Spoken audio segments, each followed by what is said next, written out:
Hi, this is Randy Finney with Right Side of the Chart, and this is a closing market wrap for Monday, December 10th, 2018. We did see some potentially significant developments in the markets today. Still not out of the woods. It wasn't a big day overall as far as percentage gains. We had the S&P 500 or the SPY tracking ETF close up a paltry 0.19%, so less than 0.2%. Just over a 1% gain in QQQ. Small caps were flat. So again, as far as especially considering the volatility in recent months, that you would call that almost a flat day. But the story is when you look under the hood, really what happened. And if you caught my video this morning in the post I made on the site, by the way, somebody on the YouTube channel commented, hey, great, could have given us a heads up. You were bearish heading into Friday, and then all of a sudden you put a video out, you're bullish on Monday. Over an hour before the market opened, I did post a public post on rightsideofthechart.com. It's free commentary. It's just general market analysis showing the development in the futures overnight and into this morning and saying that the, my bias or the outlook for the market had tipped from bearish to bullish because of what happened. So if you missed the video earlier today, or that post on the front page, which was well before the market opened, here's what we're looking at. We had the futures down last night. This is Sunday night when they opened up. This was a big dump last week. There was a pop on after the G20 summit. So this was from Monday down into Friday's close, and then the futures, they shut down Friday a little bit after the market closes, and then they open again Sunday night. And what I had mentioned is that there was potential divergence at the time, and then the futures started to reverse after their lows, after being down quite a bit on Sunday evening and into the early morning hours. And what that did is confirm this bullish divergence on the 60-minute chart. Now this is ES, the S&P 500 E-minis. They did fade the pop, but the divergences stayed very much intact, as you can see here. So they weren't even close to being negated. And more importantly, what I consider the leading index, it has been throughout the entire bull market, the NASDAQ 100. I made mention of this last week and again today. It's been extremely resilient. In fact, SPY, as it was down late last week, was down more than the NASDAQ 100. And what that tells me, 1 day, 2 days doesn't make a trend, but we did have 2 consecutive days, maybe even 3 there where that was happening. It tells me, and it appears to me, that the market leading stocks, the big FANG stocks, Facebook, Amazon, Apple, Alphabet, Microsoft, and I think I named them all, Facebook, they appear to be sold out. Maybe not completely sold out, but they're not getting hammered as much as they were. In fact, they were holding up, and I looked this morning, financials were getting clobbered, industrials, energy, but yet the tech sector and those market leading stocks were holding up. And to me, that's a good sign because they are the market leading stocks, the largest components of QQQ and SPY. So either way, those are things that you'll see here when we get to the NQ in a second. This is the ES, the S&P 500 futures, and in just a minute I'll get to SPY and QQQ for those of you that don't trade futures. But as I said, this is why, even though whether I might trade futures sometimes or index ETFs, I like to watch the futures because you can get those clues. So when I saw the futures hold up last night, the bears had every chance to take it down with the NASDAQ 100 futures being down another 1% or so, coming down below support, as you can see here on the chart. Again, I don't want to spend too much time rehashing what I covered today, but there's this roughly triple bottom low right there. Popped it last night and couldn't hold. This is the S&P 500 again, ES. Ran down real quick, but snapped back up, kept the divergences intact. So again, that was mostly what I covered this morning. Let's look at NQ real quick, just see how the day closed. And again, you can see NQ was even stronger. We had, low number 1, low number 2, which happened it took a few days here, a couple tests of that level. And so far we reversed just shy of that, but with some pretty healthy divergences intact. And again, we've had 1, 2, now 3 big divergent lows since this correction started back in early October. The previous 2 led to this, so you need to pay attention to this. And again, that's where I think the outlook from Friday, the close of the market Friday, until the really overnight, and especially what I saw this morning, shifted my outlook from bearish back to bullish. So that's that. And what I saw today, Again, nothing spectacular, but we did close green on both SPY and QQQ. It's worth noting. Here's a one better than 1% gain in the futures. You can see I've drawn a downtrend line here. It doesn't have a lot of reaction so far, but there's 1, 2, 3 reactions. So let's watch for this. A lot of levels in this chart. It's kind of busy. I'll get to QQQ in a second.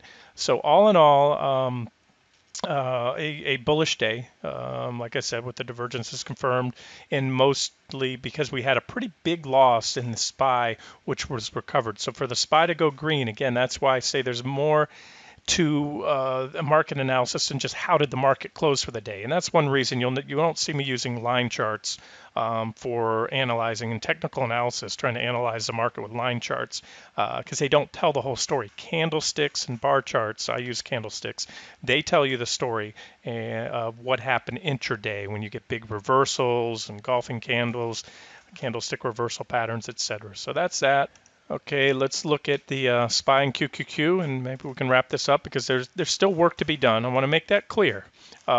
Just because the bias shifted, I think today to bullish, and by all accounts, the fact that we closed, held these gains, built on the gains throughout the day, I will tell you without any ambiguity, it leads me to expect more upside tomorrow and probably into this week and possibly, as I said this morning, maybe into a December rally that could last here for a few weeks, even take us into year end or beyond, potentially.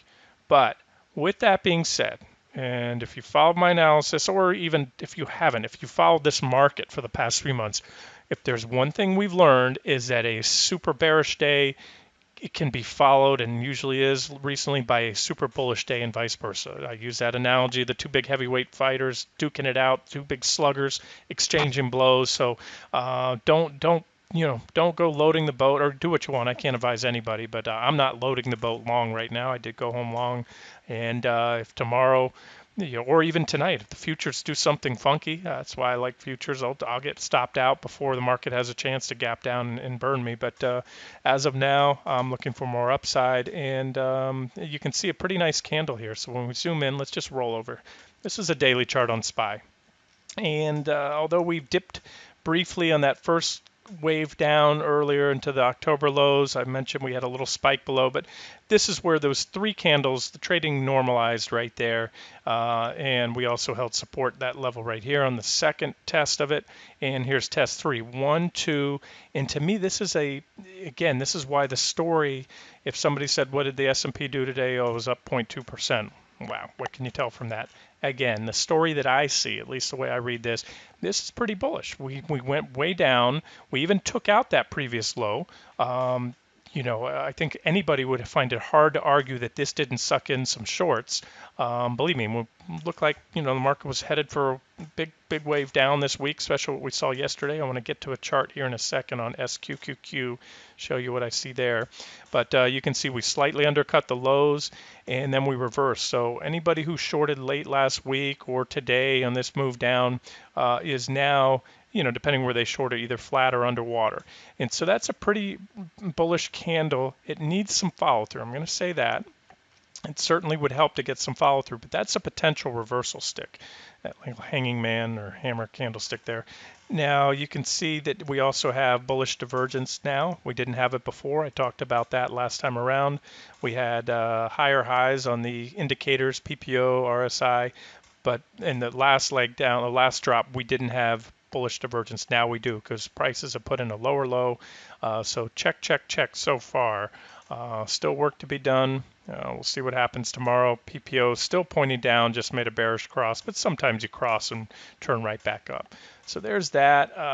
Let's not even talk anymore about, well, we can if you want to talk about the death cross here on the S&P 500. Let's see, the 50 EMA is at 274.26, where the 200 EMA closed at 274.36. So still, the 50 is still below the 200 day on the S&P 500. So there's your death cross. But again, that may be, a lot of people were watching that and talking about that. So that could be another reason that pulled in a lot of shorts if this market wants to reverse and gun it.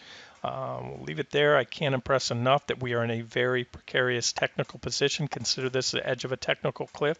So if we gap down tomorrow, this could have just been a one-day wonder, a little relief rally, a little pop. Again, it wasn't super bullish, we would need to see at least one big green follow through stick and you want to put this in the rearview mirror comfortably. But in this market, 3% up and down days are almost the norm lately. So we could take that out at any point in time. And I'm not trying to give wishy-washy analysis. I'm just trying to say that when you're sitting on the edge of a very precarious key support level, and we parked right above it, although today in that sense was bullish, we have to get away from there to build the case that we may have a multi-week rally here, maybe something into the around Christmas time or possibly into the new year. So that's that. I don't want to overanalyze it to death here. There it is. That's what it looks like on the 60-minute chart. You can see those same lows when you have 60-minute candles, low 1, low 2, low 3. Successful test last week, then we fell under it. So this is what I'm talking about here. This is what we call a bear trap or a whipsaw signal, false sell signal, however you want to call it. When you break support, it was pretty impulsive, probably had some shorts pile in there, and then you reversed. Bullish crossover in the PPO in the works, bullish divergence here on the 60-minute RSI, coming off overbought levels, just like we're overbought here and overbought back here. With some divergence in place as well at that point in time. So that's SPY 60-minute chart, QQQ 60. I've got a lot of lines here. Let's just watch what happens. I'll try to clean these up and give some price targets if we follow through, and or likewise on the downside. I think I've already covered some downside targets in last week's video, so those will hold if somehow if something happens tonight in the futures or tomorrow and we take out. Now, keep that in mind too as I speak to that. If you want to know what turns this thing bullish again, if we run down again and take out today's lows in SPY and we take out today's lows in QQQ, that would certainly be a start. Beyond that, this is the last stand for QQQ. SPY just made a new low today, a multi-month low, a lowest low that we've had since the October highs, whereas QQQ is still a little bit above that previous low. So those are levels you want to watch. Something that I want to mention too, I looked this morning, like I said, this was all about SPY early on, the S&P 500, the broad market kind of playing catch up to the downside now to the tech-heavy NASDAQ 100. Again, it seemed to me that those big FANG, FAAMG stocks were washed out somewhat to an extent.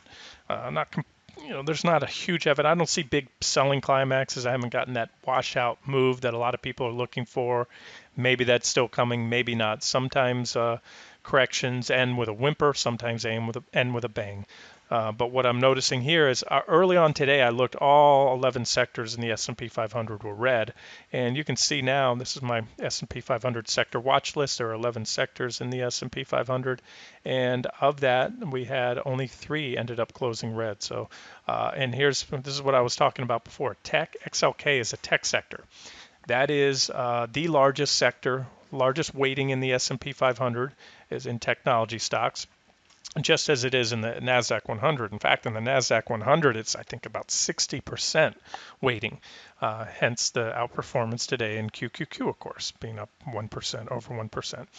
But it's still the heaviest weighting in the S&P at about 21% or so. A number might be a little bit dated. I haven't updated that in a couple months. So with the tech wreck that we had, maybe it's a little under around 20%, but you get the point. So that's what I'm looking at is relative performance of the key sectors here, or that one particular sector. There's a communication sector, healthcare, basic materials, industrials, utilities, consumer discretionary, consumer staples, real estate, financials, and energy. So financials and energy are really where it was at today, and I might spend time and do a sector coverage on the financials. That'll be for members on the right side of the chart. I might look at that. I'm looking at a couple of interesting developments there. We might see some trading ops soon. Okay, so here's something I wanted to point out, and this also factors into my analysis. Here's a daily chart of QQQ, and if you remember, if you were around last week, you'd remember this. We already started a rally back here. That was the last time I thought the risk reward had shifted to the long side, and there were certainly some trades that we made, bounce trades. I didn't expect it to last too long, so we didn't really. They were all unofficial trades, but I made it clear that the risk reward at this point had shifted, and we got a nice rally, and then at this point it started to shift to the bearish side. I said we ran up to about the upper end of the bounce target zone, et cetera, all that stuff. stuff that was covered. It popped above the 50 and 200 day, but I mentioned we did that just like that back in 2007, and then boom. Now, where I'm going with this is, so that looked uber bullish, undoubtedly. And just knowing how most retail trade, even institutionals, the professionals are still not, they're not immune to wanting to sell when things look ugly and like they're falling apart, and then wanting to buy when everything looks good. So I'm guessing this is where the majority of traders started going long, especially the retail crowd. And then boom, they got wiped out in just one day on Tuesday, that big bearish engulfing candle. And another down day here, closed slightly flat, but then we had a huge down day there. So what I'm getting at is, I think this was certainly a wake-up call to those that tried to go long here.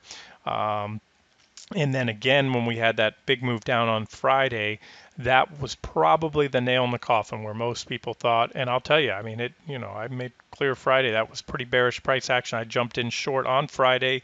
It wasn't your typical, okay, support's broken or this bearish chart pattern just triggered a breakout. At that point, I just figured the market would go down, and I did, stayed short and took it home for the weekend, covered this morning for the reasons I already said. Now, what I wanted to get at is, let's look at the psychology of investors. So let's just say that I think it's safe to assume that there were certainly some that might have had the gumption to short up here or even here that day. But I think it's safe to assume, and if you're listening to this video, you'll probably say this is where you wanted to go short to, or did short. And so let's look at that now. What do most people use? A lot of people love the leverage ETFs. They're convenient. You can short inside an IRA, non-margin account, wherever you want pretty much. So this is SQQQ. And let's look at a, let's look at a 5-minute chart. Okay, so now we're flipping QQQ upside down. I'm going on a 5-minute chart, so this just shows the last week.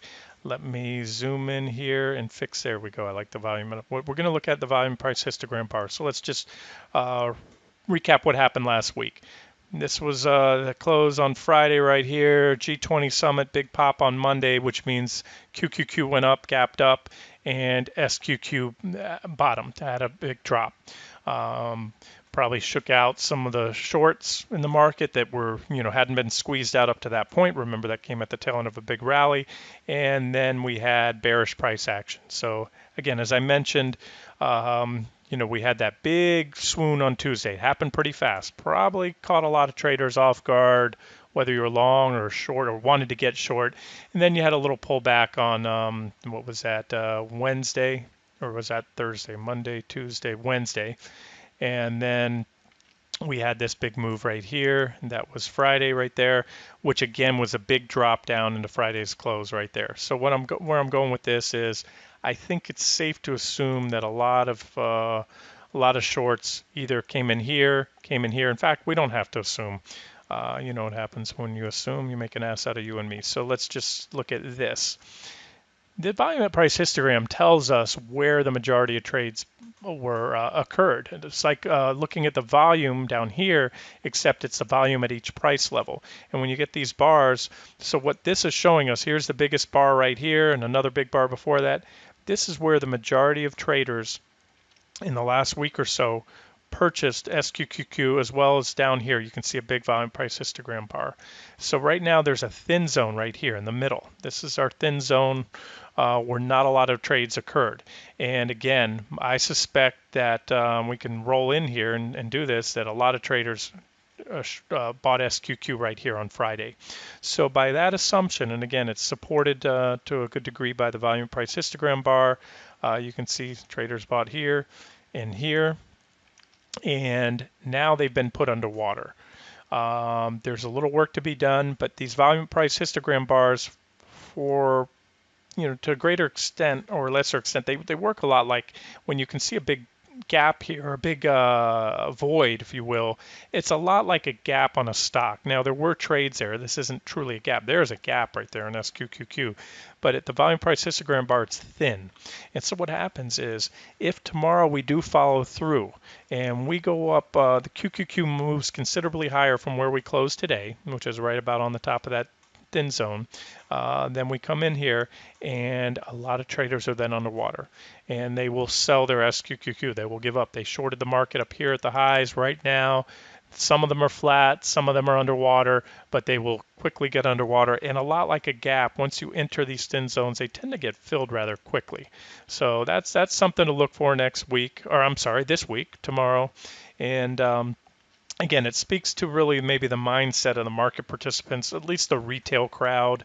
There are some institutions that also use ETNs or ETFs to trade, but they're usually, these are using futures, options, or buying individual stocks. But again, a lot of institutions will also use ETFs. So something worth noting, and again, we'll keep an eye on that.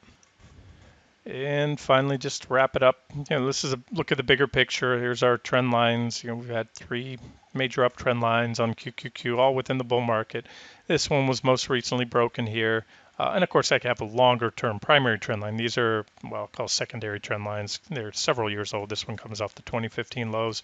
But you can see there's the support level. So overall, nothing's changed on my intermediate to longer term outlook. And I'm talking 2019 and beyond. I'm just the near term outlook right now. Anything can go. We can't rule out that break of this support level in a washout move, but we also may rally here. We've had a pretty decent drop from high to low on QQQ. What is that, 16% or so? I'm just rough measuring 17% or so. So we could bounce here. And if we do, it could last for a couple weeks. There's SPY. You can see the same thing. Here's our uptrend line, pulse of break. But again, we've had a pretty healthy correction. And I always say this, corrections really resolve or work themselves out in one of 2 ways usually. Time and or price. In other words, price is how much you drop. That's a pretty sharp quick correction, but some corrections occur sideways. Sometimes you have a security trade sideways for a while, and some do both. So what we've had here is a correction in price and in time. See, these corrections were quick. That first leg down, and boom, we immediately snapped back after just a couple weeks. Then we had the second leg down, and that was it. You can consider that one correction if you want, really just a ABC wave or whatever. But either way, you can see how long that one lasted, and then the uptrend resumed. And this one can go either way, but there it is. So that's about the extent of that correction. And so far, this one's been pretty long. You can see as I box it in here, it's been quite a while now. So not to say it can't go on longer, but either way. So that's that. And the bottom line, again, we're sitting right on support, pretty key support here. This is a long-term chart. And I think we either bounce this week or we'll break it and get that flush out move. I think I said that last week heading into the end of the week that one way or the other I lean towards this correction ending this week, whether we get that last flush out move or maybe this one ended with a whimper instead of a bang, and then we can rally now for the next few weeks. So stay tuned, to be continued tomorrow. This has been Randy Finney with Right Side of the Chart. Have a great day.